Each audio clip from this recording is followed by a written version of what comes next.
Greetings, everyone, and welcome to another episode of Deciding to Soar, Living Life Your Own Way. My name is Sharon Jameson, and I am a corporate leader.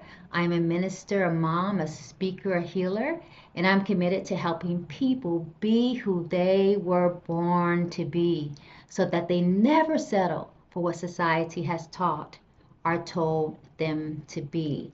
And if this is your first time listening to the podcast, welcome. So glad that you are here.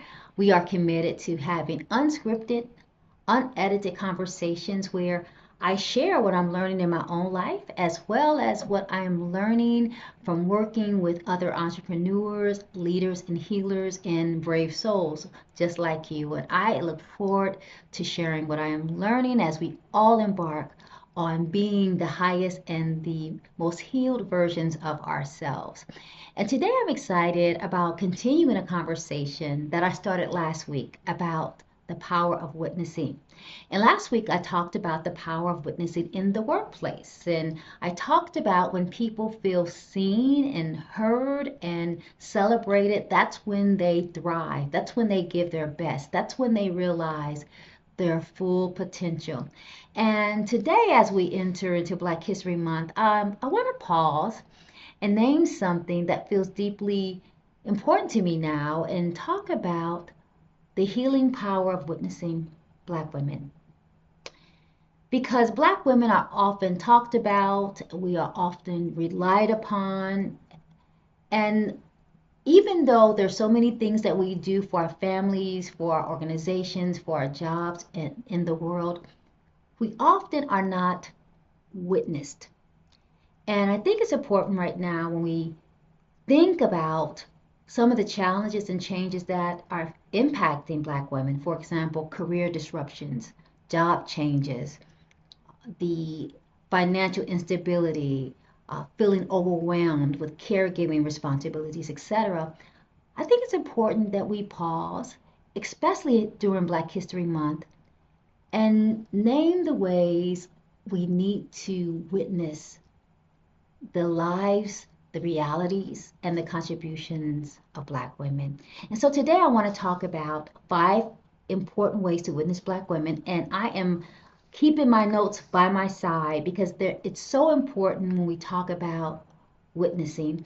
And just as a review, witnessing is a word that we use a lot in religious and spiritual settings, and it means to tell the truth about who you are and about what you see and to testify to it. And so when we think about the lives of Black women, the question is, do we tell the truth about what we see, about the realities of their lives, about the complexity of their lives, and do we testify to it in ways that nourish the souls? And so today I want to talk about 5 ways that we can witness Black women that, and the ways have power to heal and nourish the souls. The first thing I think we need to do better is to witness the strength of Black women. Witness the strength of Black women. And I think it's important to start here because even though we talk about the power of Black women, the strength of Black women is really misunderstood because the strength is always focused on our emotional resilience. We are always lauded and applauded and praised about how strong we are as if we have a choice. Many times we don't have a choice. But there are other ways that we need to witness the strengths of Black women. We need to witness their gifts, their talents, their abilities, their capacities, their wisdom. We need to witness and name the power of their education, their experience, their expertise, their adaptability, their flexibility, their ability to navigate complex realities simultaneously, their ability to be able to walk in the room and read the room and read energy and translate expectations, the ability to navigate different types of structures that were not even made with them in mind. And so when we step back and honor the strengths of Black women, we need to see not only their resilience and their tenacity, we need to see all of the other gifts that they bring, their brilliance, their beauty, all of the contributions that oftentimes are overlooked. We need to witness those things because this is why strength without being witnessed starts to feel like exploitation. Strength without being witnessed and named starts to feel like extraction. It starts to feel like usury. And when people perform and use their strengths at a high level, oftentimes they are just rewarded with more work, with more put on their plate, with more expectations. And sometimes we just need to pause and to say, I see you. I see what you bring.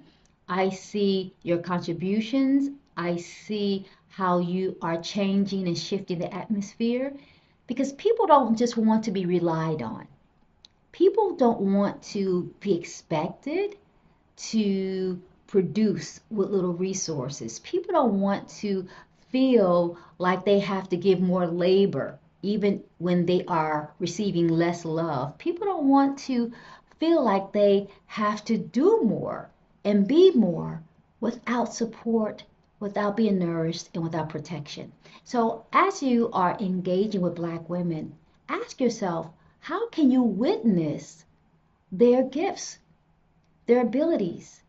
How can you name what they bring to the table? How can you name what they bring into the atmosphere? How can you better name their contributions, their influence? How can you ensure that when they interact with you, that they know that you see them, not just their emotional endurance and their ability to withstand pressure? We can do that. We don't have a choice many times. What about those other things that often get underlooked? So I want you to think about how can you witness Black women, and when you are witnessing Black women, I want you to pay attention to how can you honor their capacity with giving care, because nobody wants to have their capacity honored and they're not giving care because people don't understand the cost of what they give. Because strength always comes at a cost. Strength always comes at a price. And it's important that people see the price that people pay for their excellence, for their brilliance, for their contribution. The second way that is important to witness Black women is to witness our success. And what we see in our culture is the success of Black women gets muted, it gets discounted, it gets denied, the successes get erased or edited.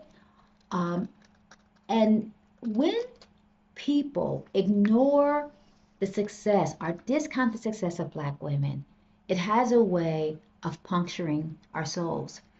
And so I think it's important that we step back and honor the successes of Black women, knowing that they paid a price, that there were sacrifices that they made, that there was sweat, there was blood, there were all types of hurdles that they had to overcome.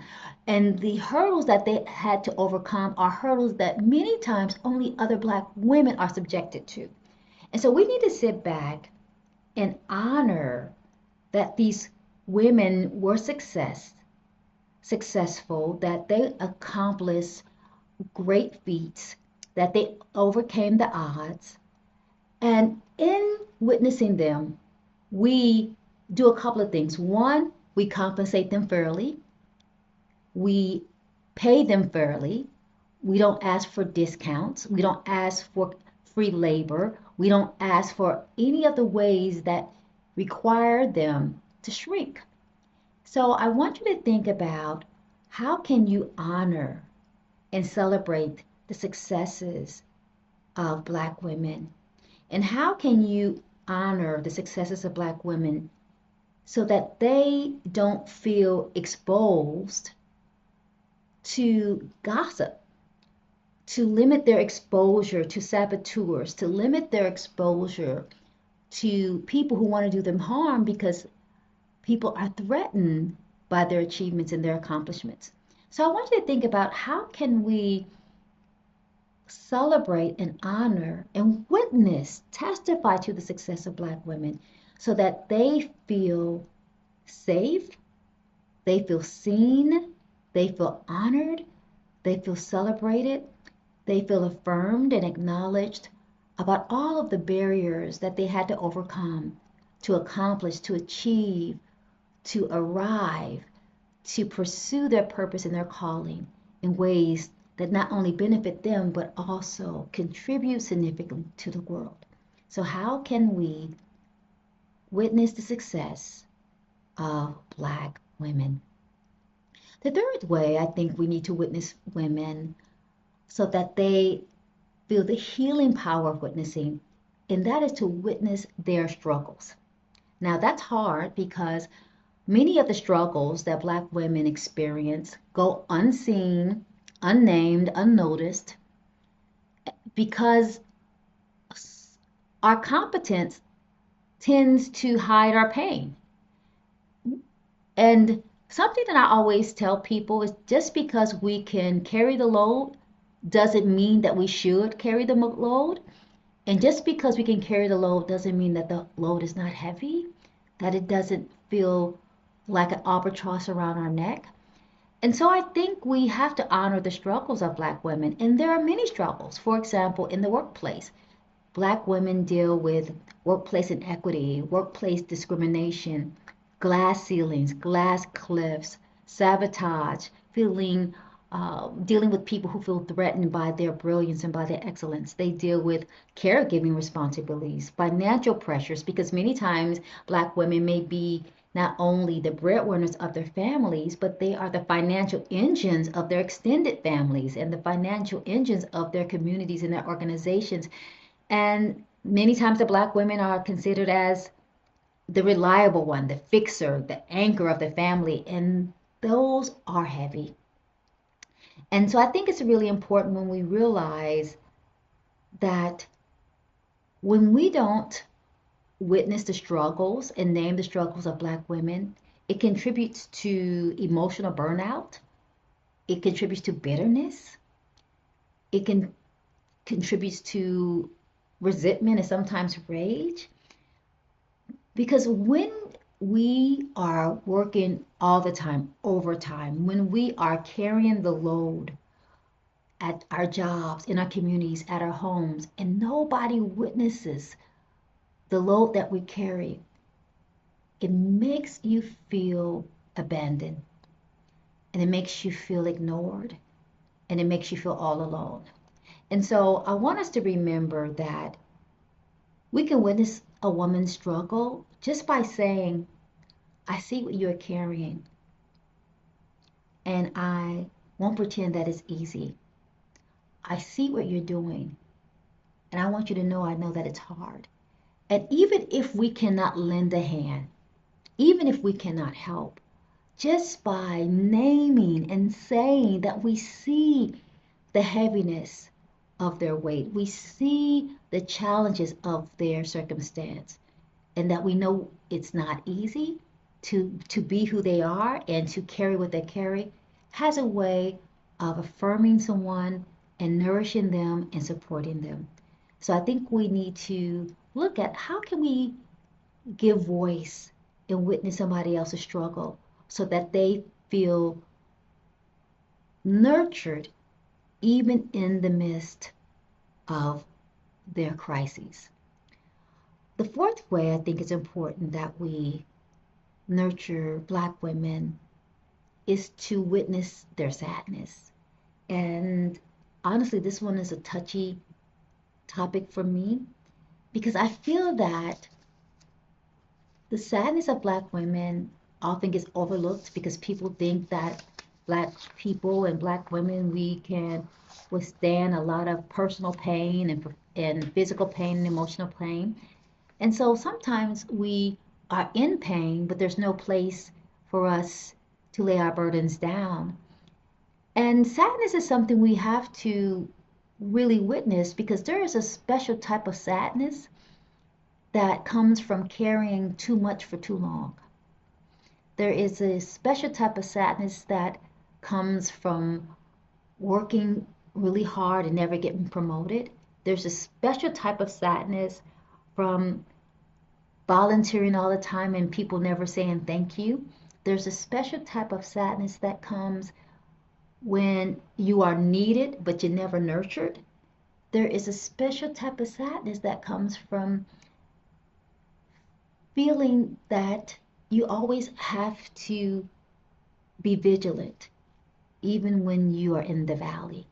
That creates a different type of sadness that is hard to put language around.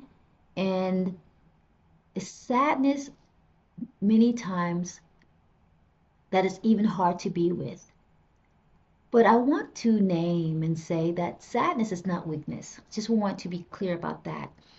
Sadness is when you are having emotions because things matter and things mean something to you, but you're already overextended, overwhelmed, you already are trying your best, and you just feel that you can't get over the hump. That's the type of sadness that I want to name. And when our sadness goes unwitnessed or unnoticed, it doesn't go away.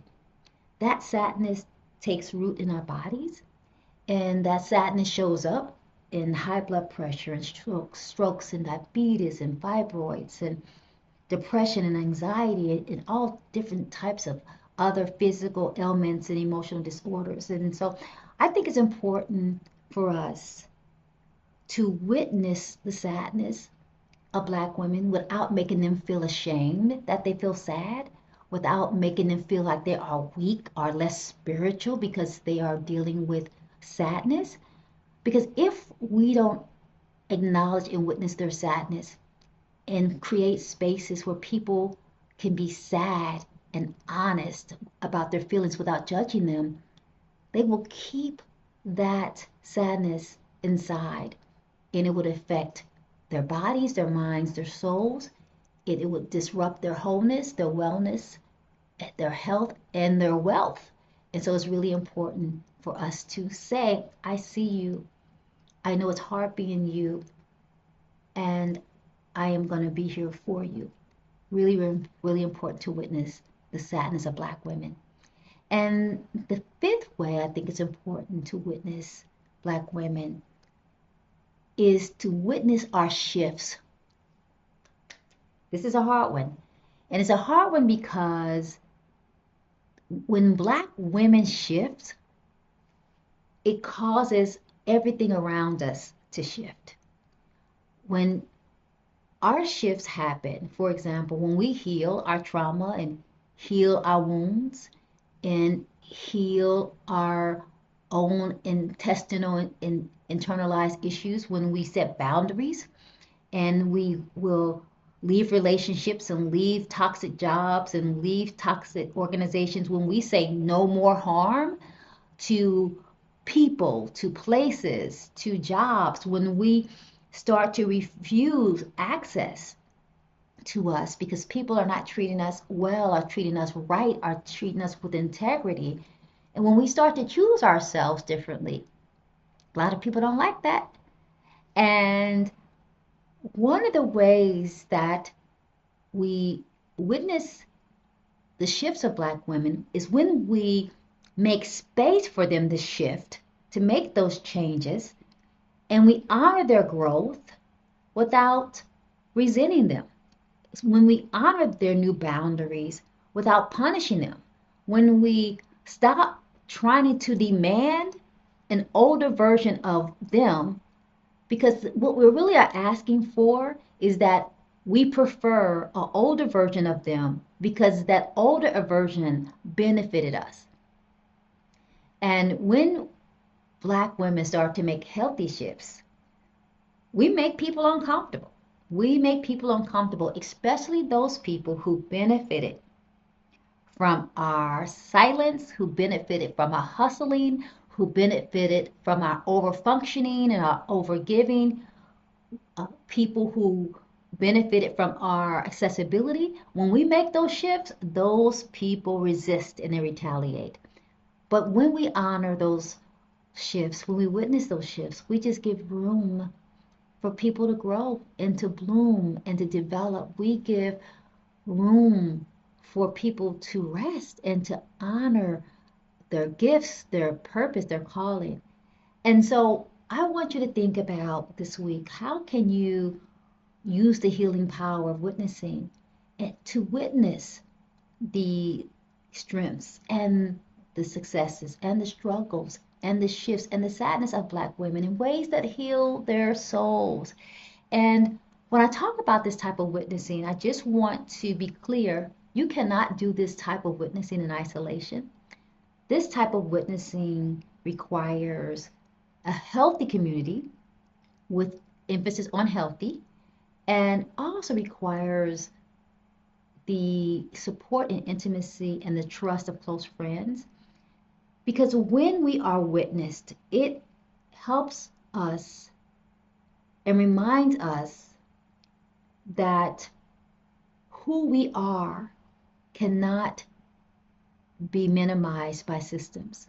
It reminds us of our strengths, it reminds us of our capacity, it reminds us of how brilliant and how unique and how divinely wired we are. It reminds us how healthy and creative and loving we are. And when you have good witnesses, it helps you have reality checks. So you don't internalize harm. Internalize harm like when you are being gaslit at work or when people are trying to tone police you. You want to talk to someone and someone to validate that you are dealing with racist behavior or gendered expectations, that you are dealing with sabotage. You want people around you who can ground you in reality so that you don't feel so destabilized by some of the narratives and stereotypes and the political changes that seek to deny you of your humanity and your dignity, so that you are not minimized by systems that seek to devour you and that seek to destroy and deplete your energy and your effort. And so I think it's important for us to think about how can we be in community with each other? How can we witness each other? But also I want to challenge us individually to make sure that we name our truth and don't minimize it. So if something doesn't feel good to you, name it. If a person does not feel good to you, name it. If you don't want to do something, name it. I feel like we have to name our truth and trust our truth without minimizing it or judging ourselves or feeling obligated to something that doesn't support who we are. And then we have to rest. And resting is hard. It's something I haven't learned to do well, but we have to learn to rest. And rest is not only for the body, rest is for the spirit. Rest and renewal is for the soul. Rest and renewal is for our heart. Because as Black women, we are often vigilant. We have to be hyper vigilant at work so that we can read the room and read motives and read energy as we navigate complex systems in corporate and organizational settings. We have to be vigilant in the store, vigilant at the school when we deal with our kids, vigilant many times in our organizations, vigilant in our faith-based organizations. Sometimes we don't even get to rest, and so we need to learn how to rest, and so that we can be renewed and restored and rejuvenated, and also to be witnessed. To witness ourselves means that we have to release the need to be understood by people. We just got to release that need, because when we stop trying to be understood by people, when we stop trying to help people understand how we live our lives, how we make decisions, how we choose our careers, how we grow our business, how we raise our kids, when we stop trying to do that, we liberate ourselves. We liberate ourselves from being imprisoned by their expectations and their assumptions. And so I want to close by reminding Black women to witness themselves, love themselves, tell ourselves the truth, get rest, release the need to be validated and approved, release the need to be understood. And I want to encourage other people to make sure throughout the week you witness the strengths of Black women and the success of Black women and the sadness of Black women and the shifts of Black women and the struggles of Black women, and do it in ways that are dignity affirming, soul nourishing, heart expanding, mind challenging, so that people can feel not only nurtured but nourished, so that they can feel seen and feel that you understand not only who they are, but their complex realities that they navigate on a daily basis. So I want to close here to remind you that Black women don't need to be fixed. We don't need to be fixed. We need to be seen. We need to be seen fully. We need to be seen constantly. We need to be seen honestly. We need to be seen without conditions. And we need you to see the parts of us that are not convenient and comfortable for you to see. And by seeing us, we also need you to affirm our realities. We need you to see sometimes what we don't even have language to express yet. Because witness is how we protect each other, how we protect our humanity, and how we protect ourselves from the systems and the structures that benefit from us forgetting who we are. So before I end, I want to acknowledge some women who constantly witness me in ways that nourish my soul and help me remember who I am. I want to acknowledge Jackie. Jackie has been my friend for 35 years. She continues to witness me in all of my endeavors and encourages me when I want to step out and start a new path at a new pace to pursue my purpose. I want to honor you, Jackie. I want to say thank you to Tawana and Benita. They have been people in my life who have witnessed me for over 25 years. I want to say thank you for all that you bring in my life. I want to acknowledge Mama C. She was a person that I chose to be my second mom, and I love her. She has not only witnessed me, but she has been instrumental in helping me raise my son. I want to honor you, Mama C, and thank you so much for witnessing me.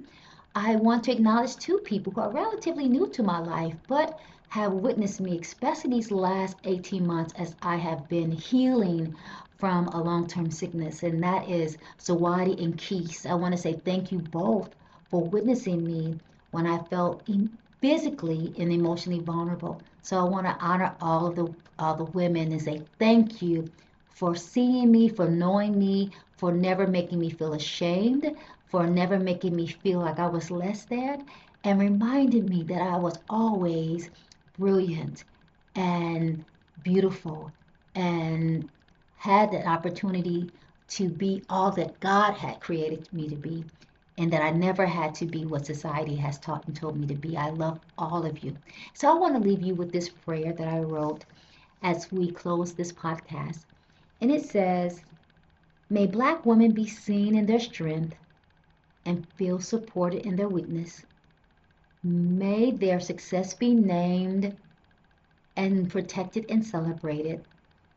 May their struggles be acknowledged and held with care and without shame. May their sadness be honored and never silenced.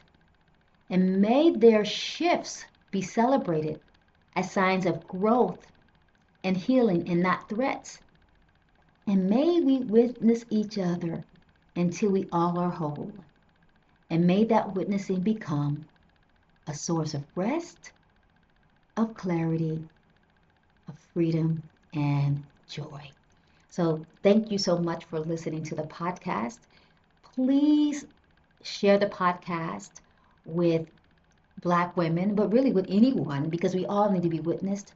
And if you can, please leave me a review. And if you're interested in working with me as I witness you in your journey, please let me know. Send me an email at sharonjameson.com. And if you are interested in joining a small group of women where we are witnessing each other as we are embarking on new paths professionally and emotionally and spiritually and um, physically. Please, I want to let you know that I will be starting something in mid-March, and I want you to feel welcome to join. So, again, thank you so much for being here. So grateful for your time, your effort, your energy, your presence. And as I say all the time, I believe that we will all continue to rise higher because I know in my heart that the best is still yet to come. Blessings.